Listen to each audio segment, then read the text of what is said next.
السلام علیکم ورحمۃ اللہ وبرکاتہ نحمده ونصلی علی رسوله الکریم رب اشرح لی صدری ویسر لی امری واحلل عقدۃ من لسانی یفقهوا قولی رب زدنا علما اللهم انا نسألك علما نافعا ورزقا واسعا وقلبا شاکرا ولسانا ذاکرا وعملا متقبلا آمین یا رب العالمین۔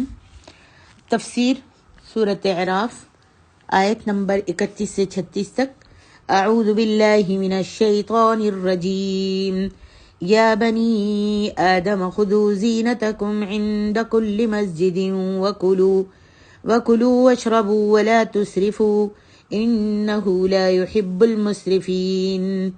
اے بنی آدم، تم ہر نماز کے وقت اپنی زینت اختیار کرو اور کھاؤ اور پیو اور فضول خرچی مت کرو، انہ لا يحب المسرفین، بے شک وہ فضول خرچی کرنے والوں کو پسند نہیں کرتا۔ قل من حرم زینت اللہ التی اخرج لعباده والطیبات من الرزق قل هي للذین آمنوا فی الحیاة الدنیا خالصة یوم القیامہ کذالک نفصل الآیات لقوم یعلمون۔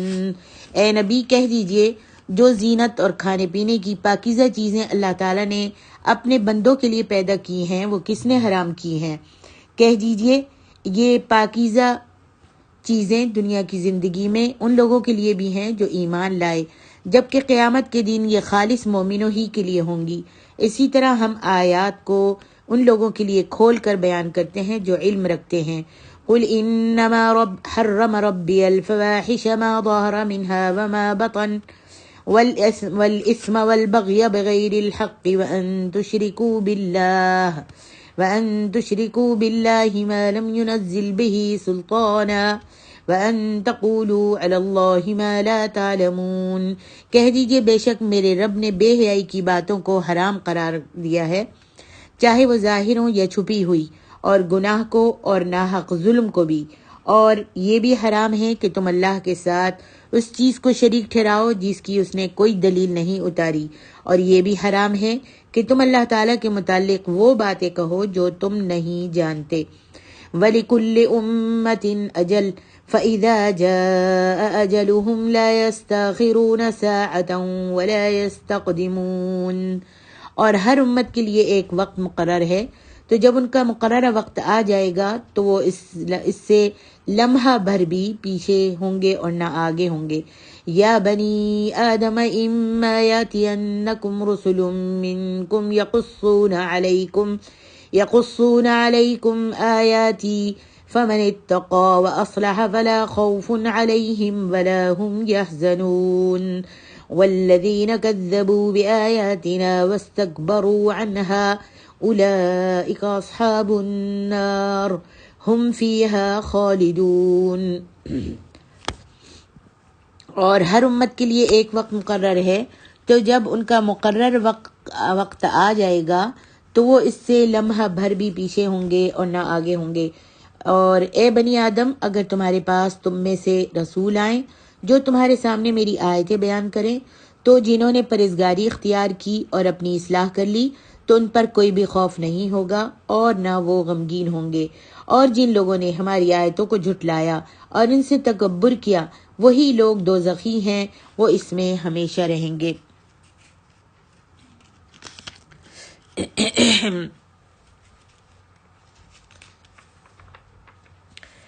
اس آیت کریمہ میں ان مشرکین کی تردید ہے جو بیت اللہ شریف کا عریاں ننگے ہو کر طواف کیا کرتے تھے۔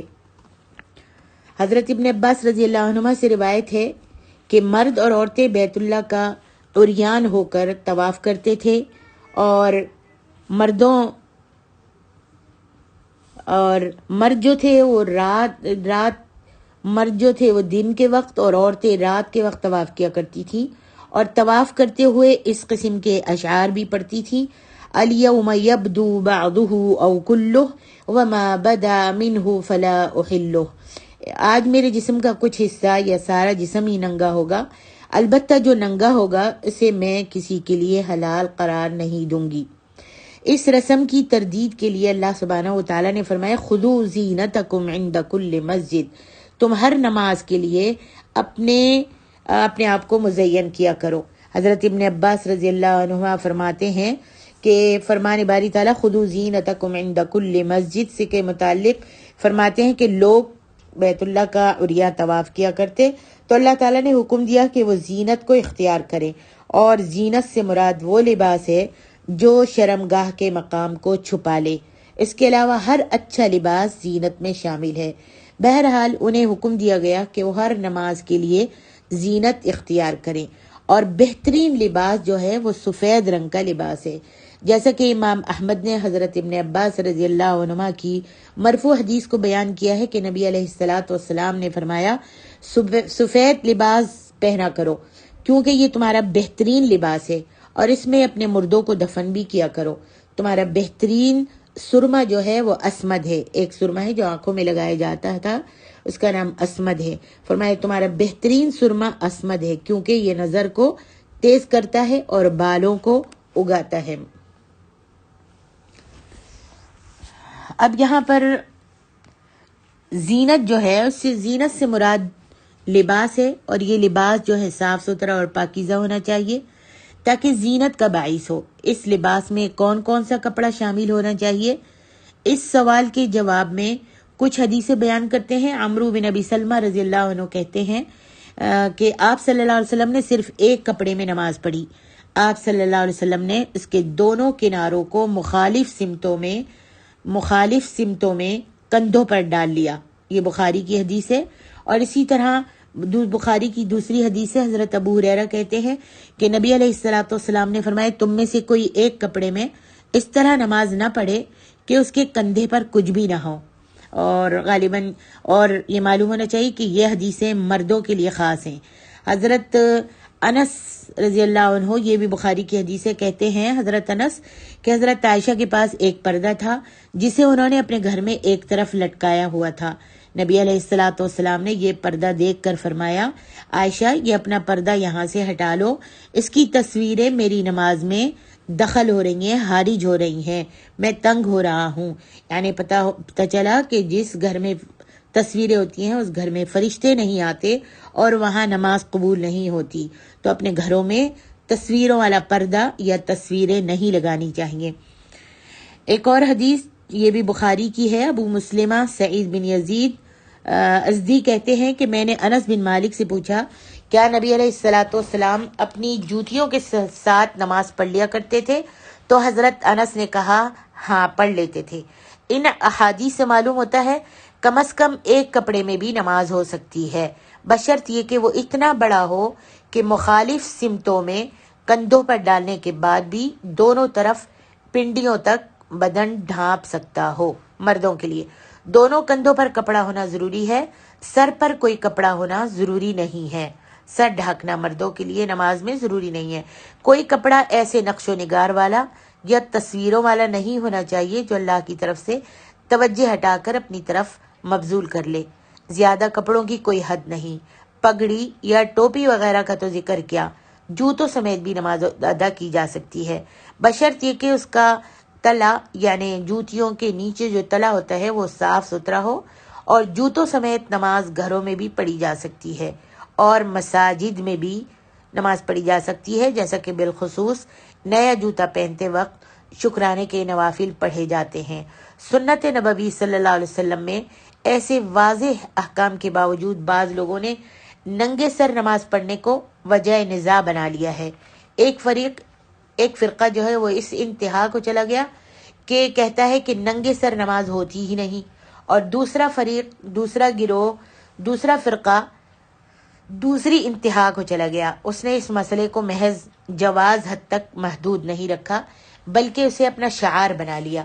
پہلے فریق کی غلط روش تو واضح ہے، کیونکہ حالت احرام میں ساری نمازیں اور طواف وغیرہ بھی ننگے سر ہی ادا ہوتے ہیں۔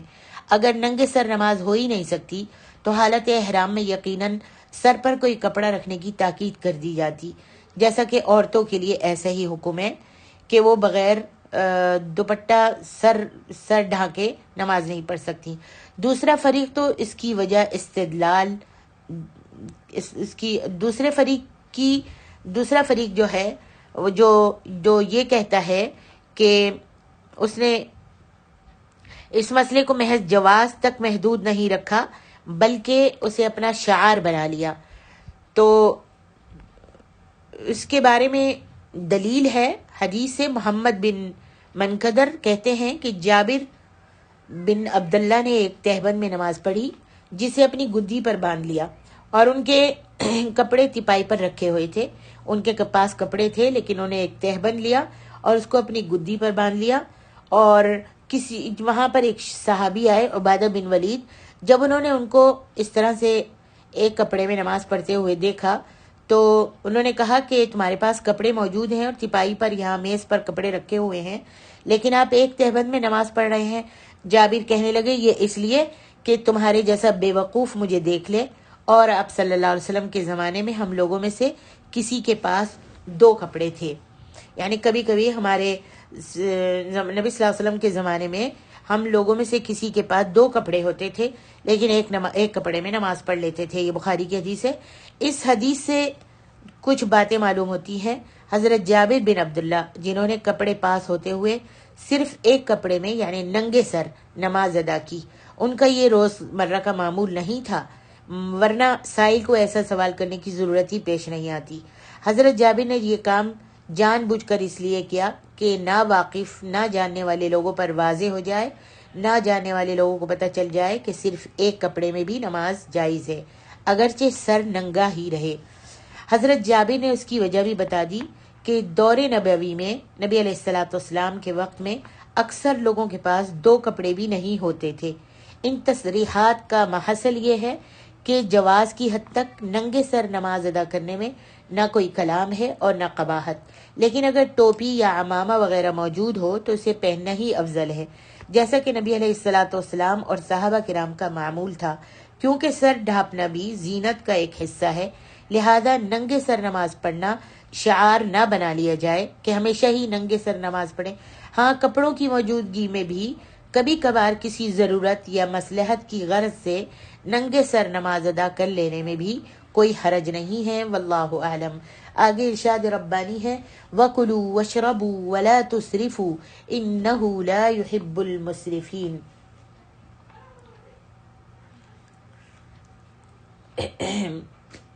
اور کھاؤ اور پیو اور بیجا مت اڑاؤ، یقیناً اللہ تعالیٰ بیجا اڑانے والوں کو دوست نہیں رکھتا. اللہ تبارک و تعالیٰ کھانے پینے میں بیجا اڑانے والوں کو پسند نہیں فرماتا. امام ابن جریر اس آیت کے بارے میں فرماتے ہیں کہ اللہ تعالیٰ ان لوگوں کو پسند نہیں کرتا جو حلال و حرام کے بارے میں اس کی مقرر کردہ حد سے تجاوز کرتے ہوئے حرام کو حلال اور حلال کو حرام قرار دے دیتے ہیں. ہاں البتہ اس بات کو وہ پسند کرتا ہے کہ اس کے حلال قرار دیے ہوئے کو حلال اور حرام قرار دیے ہوئے کو حرام قرار دیا جائے، اور یہی وہ عدل ہے جس کا اس اللہ رب العالمین نے حکم دیا ہے. بعض اطباء کہتے ہیں کہ اللہ تعالیٰ نے اس مختصر سے جملے میں طب کا آدھا علم بیان فرما دیا ہے کیونکہ اکثر امراض خوراک کی زیادتی یا اس میں بے احتیاطی ہی سے پیدا ہوتے ہیں. اور اس میں یہ بھی سکھایا گیا کہ اس اسراف کا مطلب جو ہے بسیار خوری بھی ہو سکتا ہے، وقت بے وقت کھانا اور بد پریزی بھی ہو سکتا ہے. یہ تو اسراف کے طبعی نقصانات ہیں جو اخلاقی نقصانات ہیں وہ اس سے بھی زیادہ ہیں. مثلا جو انسان اپنے ہی کھانے پینے کی فکر رکھے گا، دوسروں سے احسان کرنا تو درکنار، وہ دوسروں کے جائز حقوق بھی ادا کرنے کے قابل نہیں رہے گا. پھر مال کے ضیاع سے اللہ اور اس کے رسول نے ہمیں شدت سے منع فرمایا ہے. مال کو ضائع کرنے سے اللہ اور اس کے رسول نے شدت سے منع فرمایا ہے اور اس کے نتائج بڑے ہی دو رس ہوتے ہیں. آگے ارشاد ربانی ہے قل من حرم زینت اللہ التی اخرج لعباده والطیبات من الرزق قل هی للذین آمنوا فی الحیاة الدنیا خالصتا یوم القیامہ. اللہ سبحانہ و تعالیٰ ان لوگوں کی تردید کرتے ہوئے فرماتے ہیں جنہوں نے اللہ تعالیٰ کی شریعت کے بغیر از خود بخود ہی کھانے پینے اور پہننے کی کئی چیزوں کو حرام قرار دے لیا تھا. فرمایا قل اے نبی کہہ دیجئے ان مشرکوں سے جنہوں نے اپنے فاسد آرا سے خود بخود بہت سی چیزوں کو حرام قرار دے لیا. من حرم زینت اللہ التی اخرج لعباده والطیبات من الرزق. اللہ تعالیٰ نے تو لباس اور زینت اور کھانے پینے کی سب حلال چیزیں اپنے بندوں کے فائدے اٹھانے کے لیے پیدا کی ہیں۔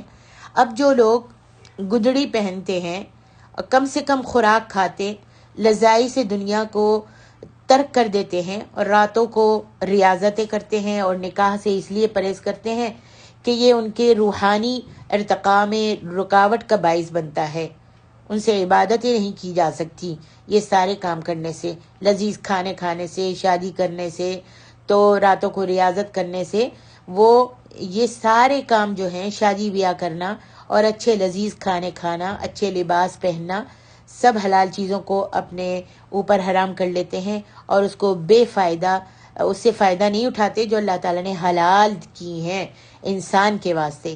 اور ان کا یہ ہوتا ہے، یہ سب نکاح سے پرہیز کرنا، یہ ان کے لیے روحانی ارتقاء میں رکاوٹ کا باعث بنتا ہے۔ تو ایسے روحانی ارتقاء کی اسلام میں کوئی گنجائش نہیں ہے۔ ایسا زہد اختیار کرنا جو نبی علیہ الصلوۃ والسلام نے جس کا حکم نہیں دیا، اور حلال چیزوں کو اپنے اوپر حرام کر دینا، اس سے وہ سمجھتے ہیں کہ ہمارے اندر روحانیت پیدا ہوگی اور ہم اللہ کے ولی بن جائیں گے۔ تو ایسی ان باتوں کی اسلام میں کوئی گنجائش نہیں ہے۔ اسلام میں روحانی ارتقاء کا راستہ ترک دنیا پر قطعاً منحصر نہیں ہے، بلکہ یہ راستہ معاملات دنیا کو احسن طریقے پر ادا کرتے ہوئے اسی دنیا سے آگے چلتا ہے، جس میں جسم کی بھی پرورش ہو اور روح کی بھی پرورش ہو۔ اور جو لوگ ترک دنیا کی راہ اختیار کر کے روحانی ارتقاء چاہتے ہیں، ولی اللہ بننا چاہتے ہیں، تو یہ پابندیاں اللہ نے قطعاً نہیں لگائیں، یہ ان کی اپنی خود بنائی ہوئی گھڑی ہوئی چیزیں ہیں۔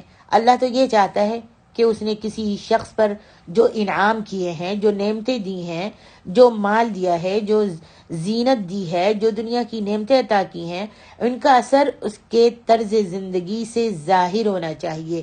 وہ ظاہر کرے، اچھا پہنے، اچھا کھائے، اچھا اوڑے، اور شادیاں بھی کرے، روزے بھی رکھے، چھوڑ بھی دے، راتوں کو تہجد بھی پڑھے، سو بھی جائے، جیسا کہ نبی علیہ الصلوۃ والسلام کیا کرتے تھے۔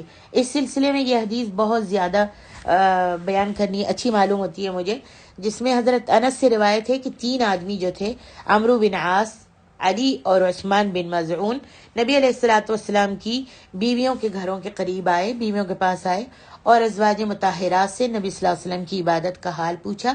جب انہوں نے آپ کی عبادت کی خبر دی، تو جب بیویوں نے آپ کی نبی صلی اللہ علیہ وسلم کی عبادت کی خبر دی تو انہوں نے اس کو کمتر سمجھا اور کہا، کہاں ہم اور کہاں نبی کریم صلی اللہ علیہ وسلم، ان کی تو اگلی پچھلی سب لغزشیں، سارے گناہ معاف ہو چکے۔ پھر ان میں سے ایک نے کہا، میں ہمیشہ ساری رات قیام کیا کروں گا، دوسرے نے کہا میں ہمیشہ روزے رکھوں گا، افطاری نہیں کروں گا، تیسرے نے کہا میں عورتوں سے علیحدہ رہوں گا، کبھی نکاح ہی نہیں کروں گا۔ اتنے میں نبی علیہ الصلوۃ والسلام بھی تشریف لے آئے اور آپ صلی اللہ علیہ وسلم کو ان کی گفتگو کی، ان کی باتوں کی خبر دی گئی۔ تو نبی علیہ الصلوۃ والسلام نے ان سے کہا، تم ہی ہو جنہوں نے ایسا اور ایسا کہا تھا؟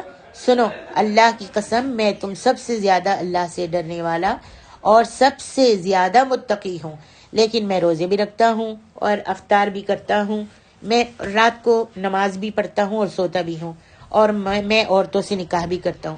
اب جس شخص نے میری سنت طریقے سے بے رغبتی کی، اس کا مجھ سے کوئی بھی سروکار نہیں۔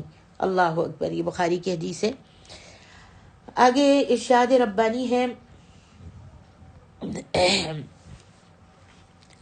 خالصۃ یوم القیامہ کذالک نفصل الآیات لقوم یعلمون، اس لیے کہ جو لوگ اللہ تعالیٰ کی نعمتوں پر اس کا شکر بجا لاتے ہیں، وہی نمک حلال ہوتے ہیں اور وہی مزید نعمتوں کے مستحق ہوتے ہیں، اور جو اللہ کے ساتھ دوسروں کو شریک کرے اس کی نعمتوں کے حقدار نہیں ہو سکتے۔ لیکن چونکہ یہ دنیا جو ہے دار الامتحان ہے، اس لیے اللہ تعالیٰ نمک حراموں کو بھی رزق دیے جاتا ہے، بلکہ بسا اوقات زیادہ بھی دیتا ہے، تاہم آخرت میں اللہ کی نعمتیں صرف اللہ کے فرما برداروں کے لیے ہی ہوں گی انشاءاللہ۔ آگے ارشاد ربانی ہے، قل انما حرم ربی الفواحش ما ظہر منها وما بطن والاثم والبغی بغیر الحق۔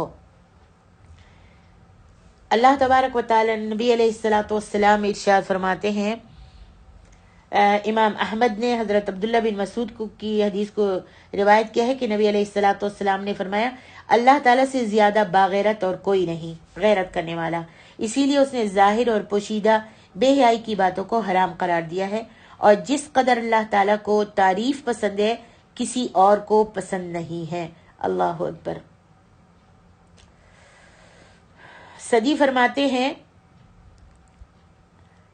کہ اسم سے مراد گناہ اور معصیت ہے، اور بغی سے مراد یہ ہے کہ تم لوگوں پر ناحق زیادتی کرو۔ یعنی اسم سے مراد وہ گناہ ہیں جن کا تعلق خود گناہوں کے ارتکاب کرنے والے سے ہو، اور بغی سے مراد لوگوں کے ساتھ ناحق زیادتی کرنا ہے، اور اللہ تعالیٰ نے ان دونوں کاموں کو حرام قرار دیا ہے۔ اس آیت میں اللہ تبارک و تعالیٰ نے 5 حرام چیزوں کا ذکر فرمایا جن کا تعلق کھانے کی چیزوں سے نہیں بلکہ اعمال سے ہے۔ سب سے پہلے بے حیائی کا ذکر اس لیے فرمایا کہ حضرت آدم کے قصے سے یہ بیان چلا آ رہا ہے کہ کس طرح شیطان نے آدم و حوا کو بے ستر کیا۔ پھر مشرکین مکہ کا ذکر کیا جو طواف تک برہنہ کیا کرتے تھے، ننگے ہو کر کیا کرتے تھے، اور اسے پھر وہ مذہبی تقدس کا درجہ دیتے تھے۔ اور گناہ کا لفظ اگر سے چھوٹے بڑے ہر گناہ کے ہر طرح کے گناہ پر استعمال ہوتا ہے، جیسے کہ فرمایا اسم، تو اسم گناہ کا لفظ اگرچہ چھوٹے بڑے ہر طرح کے گناہ پر استعمال ہوتا ہے، تاہم غالباً یہ لفظ یہاں ایسے گناہ کے لیے آیا ہے جس کا اثر اس کی ذات تک محدود رہے، کسی دوسرے کو اس کا نقصان نہ پہنچ رہا ہو۔ اور فرمایا والبغی، اور ناحق زیادتی سے مراد ایسے گناہ ہیں جن سے دوسروں کے حقوق تلف ہوتے ہوں، اور شرک تو تمام حرام کاموں میں سر فہرست ہے، اور اللہ تعالیٰ کے ذمے لگانے کی اس مقام پر وہی مثال کافی ہے جو مشرک کہتے تھے کہ واللہ امرنا بہا۔ فرمایا وَأَن تُشْرِكُوا بِاللَّهِ مَا لَمْ يُنَزِّلْ بِهِ سُلْطَانًا، اور اس کو بھی حرام قرار دیا ہے کہ تم کسی کو اللہ کا شریک بناؤ جس کی اس نے کوئی سند نازل نہیں کی۔ اس بات کو بھی اللہ تعالیٰ نے حرام قرار دیا ہے کہ تم اس کی عبادت میں شریک بناؤ۔ وَأَن تَقُولُوا عَلَى اللَّهِ مَا لَا تَعْلَمُونَ، اور یہ کہ تم اللہ کے بارے میں ایسی باتیں کہو جس کا تم کو کچھ علم نہیں۔ لیکن اللہ تبارک و تعالیٰ پر جھوٹ باندھنا اور افترا بازی کرنا اور یہ دعویٰ کرنا کہ اللہ کا بیٹا ہے یا اللہ کی بیٹیاں ہیں یا اس طرح کی کچھ اور باتیں اپنی طرف سے گھڑ لو جن کا تمہیں کچھ علم نہیں ہے، جیسا کہ اللہ تعالیٰ فرماتا ہے فَاجْتَنِبُوا الرِّجْسَ مِنَ الْأَوْثَانِ وَاجْتَنِبُوا قَوْلَ الزُّورِ سورۃ الحج۔ تم بتوں کی پلیدی سے بچو اور جھوٹی بات سے بھی پرہیز کرو۔ آگے ارشاد ربانی ہے وَلِكُلِّ أُمَّةٍ أَجَلٌ فَإِذَا جَاءَ أَجَلُهُمْ لَا يَسْتَأْخِرُونَ سَاعَةً وَلَا يَسْتَقْدِمُونَ۔ ہر ایک امت کے لیے امت سے یہاں قرن اور نسل مراد ہے۔ اجل فَإِذَا جَاءَ أَجَلُهُمْ، وقت مقرر ہے تو جب ان کا موت کا وقت مقرر آ جاتا ہے، جو اللہ تعالیٰ نے مقرر کیا ہے موت کا وقت، وہ وقت جو ان کے لیے مقرر کیا ہو تو لا يستاخرون ساعتا ولا يستقدمون، نہ تو ایک لمحہ دیر کر سکتے ہیں فرشتے اور نہ ہی جلدی کر سکتے ہیں۔ جو اللہ نے وقت مقرر کیا ہے تو نہ آگے بڑھا سکتے ہیں اور نہ پیچھے کر سکتے ہیں۔ اس آیت میں تقدیم کا لفظ تاخیر ہی کی تاکید کے لیے لایا گیا ہے۔ اجل جب آ گئی تو تقدیم کا سوال ہی پیدا نہیں ہوتا۔ اس کی مثال یوں سمجھیے جیسے کوئی گاہک خریدنے والا دکاندار سے کسی چیز کی قیمت پوچھنے کے بعد کہتا ہے کہ کوئی کمی پیشی کر دیجئے، تو دکاندار کہتا ہے قیمت میں نے پہلے ہی ٹھیک بتائی ہے، آپ کو کوئی کمی بیشی نہیں ہو سکتی۔ حالانکہ اس گفتگو میں گاہک اور دکاندار دونوں کا کمی بیشی کے لفظ سے مراد صرف کمی ہوتا ہے، پیشی نہیں ہوتی۔ کمی ہوتا ہے، زیادتی نہیں ہوتی۔ اسی طرح یہاں بھی یہی مراد ہے کہ جب کسی شخص کی موت یا کسی قوم کے خاتمے کا وقت آ جاتا ہے تو پھر اس میں قطعاً تاخیر نہیں ہو سکتی۔ قوم کی اجل کا وقت آتا کب ہے؟ کسی قوم کی اجل کا وقت، موت کا وقت کب آتا ہے؟ اس کے لیے اللہ تعالیٰ نے ایک ضابطہ مقرر کر رکھا ہے، یعنی ہر قوم کے عروج و زوال کا ایک ضابطہ ہے۔ اسی حقیقت کو اللہ تعالیٰ نے ان الفاظ میں بیان فرمایا کہ جب کسی قوم کے گناہوں کا ڈول بھر جاتا ہے تو یہی وقت اس کی تباہی کا وقت ہوتا ہے، اور اس کا تعلق مدت یا عرصے سے نہیں، زمانے سے نہیں، مدت سے نہیں، بلکہ فساد فی الارض اور گناہوں کی رفتار پر ہوتا ہے۔ واللہ عالم۔ آگے ارشاد ربانی ہے، یا بنی آدم اما یاتینکم رسل منکم یقصون علیکم آیاتی۔ اللہ تبارک و تعالیٰ نے قرآن مجید میں جہاں بھی آدم و ابلیس اور جنت سے آدم سے نکلنے کا قصہ بیان فرمایا تو بنی آدم کی دل جوئی کے لیے بھی آیات نازل فرمائیں۔ ابلیس نے جنت میں آدم و حوا کو بے ستر کر دیا، عریان کر دیا، ان کے جسم سے ان کے ستر کو عریان کر دیا، تو لباس اور اس کی نعمت ہونے اور اچھا لباس پہننے کے لیے کئی آیات اللہ تعالیٰ نے نازل فرمائیں۔ جنت میں آدم و حوا جنت کے پھل با فراغت کھاتے تھے، خوب کھاتے تھے، صرف ایک درخت کا کھانا حرام کیا تھا۔ تو اس دنیا کے متعلق بھی فرمایا کہ ماں سوائے چند حرام کردہ چیزوں کے جو کچھ بھی زمین میں ہے سب تمہارے لیے مباح ہے، حلال ہے، لہذا حلال اور پاکیزہ اشیاء میں سے جو چاہو کھا سکتے ہو، البتہ اسراف مت کرنا۔ فرق یہ ہے کہ جنت میں بلا مشقت کھانے پینے کی چیزیں ملتی تھی، لیکن دنیا میں مشقت اور جستجو اور محنت بھی کرنا ہوگی، اور اسی محنت اور جستجو ہی میں انسان کی آزمائش ہے۔ اس طرح تقدیر کا لکھا پورا ہو کے رہا۔ اب رہا قصہ اس جنت کو پھر سے حاصل کرنے کا، تو اس کے متعلق فرمایا کہ تمہارے پاس تمہاری رہنمائی کے لیے میرے رسول آتے رہیں گے جو تمہیں میری ہدایات اور میرے احکام بتلاتے رہیں گے۔ پھر جس شخص نے ان رسولوں کی پیروی کی، اللہ کی نافرمانیوں سے بچا رہا اور اپنی اصلاح کر لی، تو اس کے لیے وہ جنت دوبارہ حاصل کرنا کچھ مشکل نہیں ہوگا، نہ انہیں اپنے مستقبل کے متعلق کوئی فکر دامن گیر ہوگی، اور نہ انہیں دنیا میں گزاری ہوئی زندگی پر کچھ افسوس و ندامت ہوگی۔